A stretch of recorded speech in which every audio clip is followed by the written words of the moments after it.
ဒီနေ့ကျွန်တော်လာပြီးမျှဝေတင်ပြသွားမယ်အကြောင်းအရာလေးကတော့เนาะကိုယ့်ရဲ့ Facebook account တစ်ခုကိုဖွင့်ရတဲ့အချိန်မှာကိုထည့်ထားတဲ့ကိုယ့်ရဲ့ Gmail เนาะပြီးလို့ရှိရင်ကိုယ့်ရဲ့ဖုန်းနံပါတ်တွေကိုเนาะတခြားသူတွေကမမြင်အောင်ကိုကဘယ်လိုမျိုးသွားပြီးပိတ်ပေးရမလဲဘယ်လိုနည်းနဲ့သွားပြီးလုပ်ပေးရမလဲဆိုတာကတော့ကျွန်တော်ဒီနေ့လာပြီးအသေးစိတ်ပြပြပေးသွားမှာဖြစ်ပါတယ်เนาะဒီမှာပထမဦးဆုံးကိုယ့်ရဲ့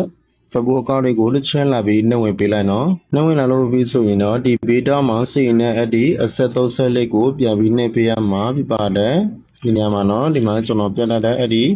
နေရာလေးကိုတစ်ချက်လာပြီးနှုတ်ဝင်ပေးလိုက်ပြီးလို့ဆိုရင်တော့ကိုပြန်ပြီးနှိပ်ပေးရမှာတော့ honest တင်ပေးလိုက်လို့ပြီးဆိုရင်ဒီနေရာမှာစီရင်တဲ့အဒီ setting in privacy ကိုတစ်ချက်ပြန်ပြီးနှိပ်ဝင်ပေးရမှာဖြစ်ပါတယ်နော်ပြီးလို့ဆိုရင်တော့ဒီအပေါ်မှာစီရင်တဲ့အဲ့ဒီ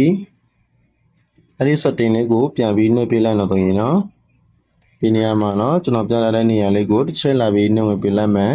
နော်ပြီးလို့ဆိုရင်တော့ဒီနေရာလေးကိုရောက်လာပြီးဆိုရင်အပေါ်မှာနဲ့ဆွဲတင်ပေးလိုက်နော်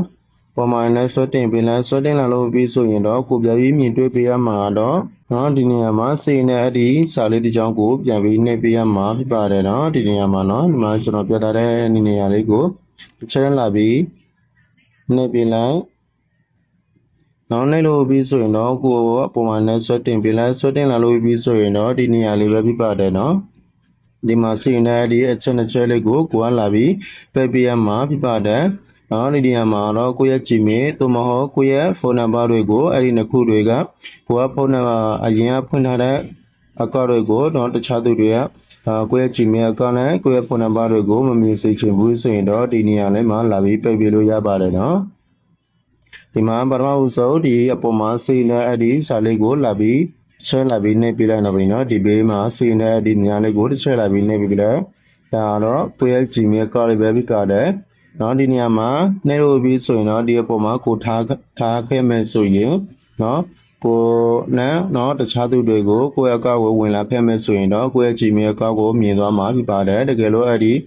Gmail account ကတခြားသူတွေကိုမမြင်စေချင်ဘူးဆိုရင်တော့ဒီအောက်မှာစီရင်တဲ့အဲ့ဒီ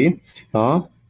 no one ကိုလာပြီးနှိပ်ပေးရမှာဖြစ်ပါတယ်ဒီနေရာမှာလာပြီး access ချပေးလိုက်နော်ဒီအပြောင်လေးကိုချလို့ပြီးဆိုရင်တော့ဒီအောက်မှာစီရင်တဲ့အဲ့ဒီအပြောင်စာတန်းစိတ်ကိုတစ်ချက်လာပြီးနှိပ်ပေးလိုက်မယ်နော်နော်ဒီလိုမျိုးလည်းနှိပ်ပေးလိုက်မယ်နော်ဒီလိုမျိုးနှိပ်လို့ပြီးဆိုရင်တော့ဒီနေရာမှာပေါ်လာပါပြီနော်ဒီနော်အဲ့ဒီ no one ကိုသူကပေါ်လာမှာဖြစ်ပါတယ်ဒီလိုမျိုးပေါ်လာလို့ပြီးဆိုရင်တော့အဲ့ဒါရသွားပါပြီနော်ဒီနော်ပြီးလို့ဆိုရင်တော့ဒီအောက်မှာလည်း